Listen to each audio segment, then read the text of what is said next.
college classic. Did you say college classic campus? That's well, sure you did. I'm going to do this, but I'm reluctant to do it. Okay, but I'm gonna do it, but I'm reluctant to do it. Hold on. Okay, this microphone is so good. I mean, when I get these things going, they disturb the neighbors. They're just too much. But so we'll probably have to resort to this little guy here. Yeah. Um, it's college classic campus hits. We're doing the college manifesto, and I know that.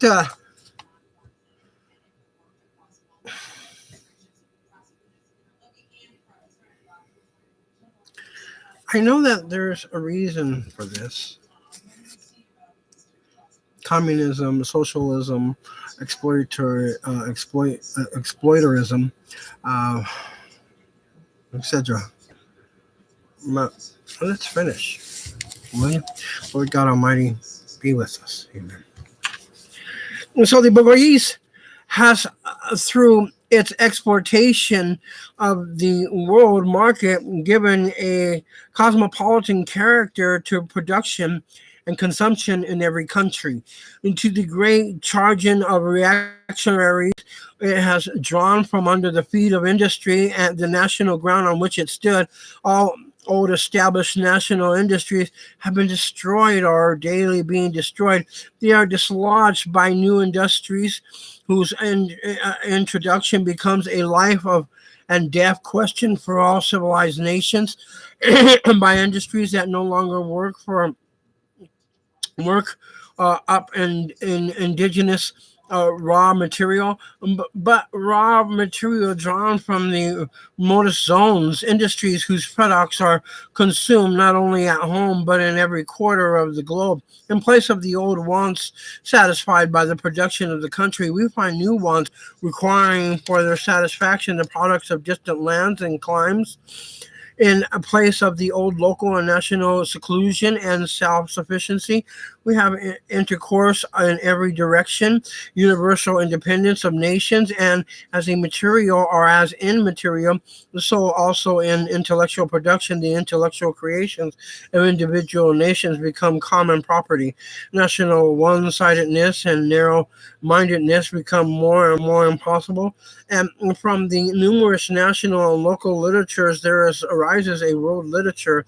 The Bourgeoisie, by the rapid improvement of all instruments of production, by the immensely facilitated means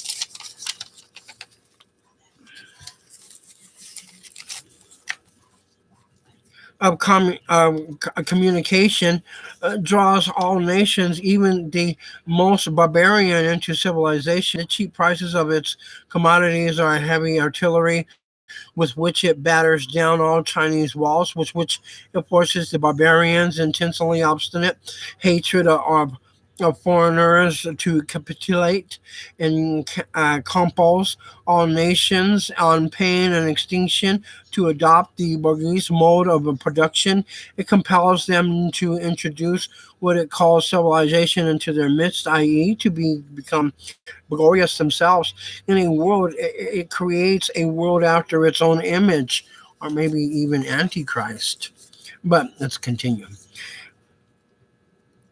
The Bourgeoisie was subjected the country to the rule of towns, has created enormous cities, has greatly increased the urban population as compared with the rural, and has thus rescued a considerable part of the population from the idiocy of rural life. Just as it has made the country dependent on the towns, so it has made barbarian and semi-barbarian countries dependent on the civilized ones, nations of peasants on nations of bourgeoisie, the East on the West, or North Africa from South Africa, which is known as, without Islamic, Muslim, and Christian help, part of barbarian. more and more, the Bourgeoisie keeps doing away with the scattered state of the population, of the means of production and their property. It has accumulated,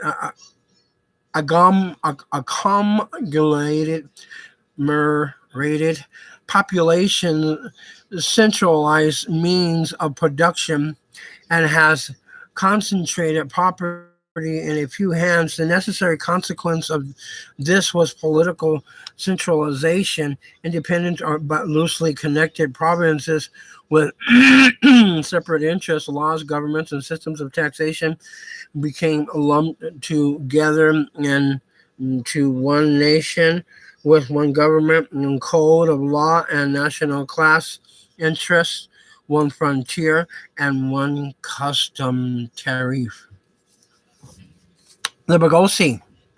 The Bourgeoisie, during its rule of a scarce 100 years, has created more massive and more colossal production forces than have all preceding generations together. Subjection of nature's forces to man, machinery, application of chemistry to industry and agriculture, stream navigation, railways, electric telegraphs, clearing of whole continents for cultivation, canalization of rivers, whole populations conjured out of the ground, what earlier century had even a presentiment that such productive forces slumbered in the lap of social labor. So they're trying to accredit socialism, communism, and all that to all this productivity.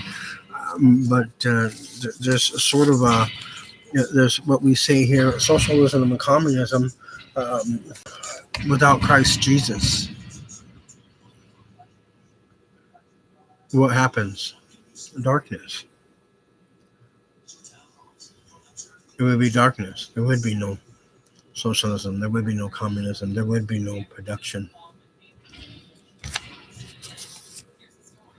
You see, they forget something that's in the Bible that we're told. I believe the Quran is, almost the Muslims are told. So let's create man in our image. That's where the production comes from.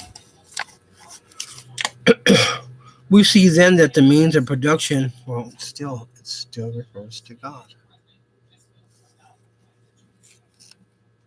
We see then the means of production and of exchange, which serve as a foundation for the growth of the bourgeoisie, were generated in Fendo society. At a certain stage in the development of these means of production and of exchange, and conditions under which feudal society produced and exchanged, the feudal organization of agriculture and manufacturing industry, in a word, the feudal relations of property became no longer compatible with the already developed productive forces. They became so many fetters. They had to be burst asunder. They were burst asunder.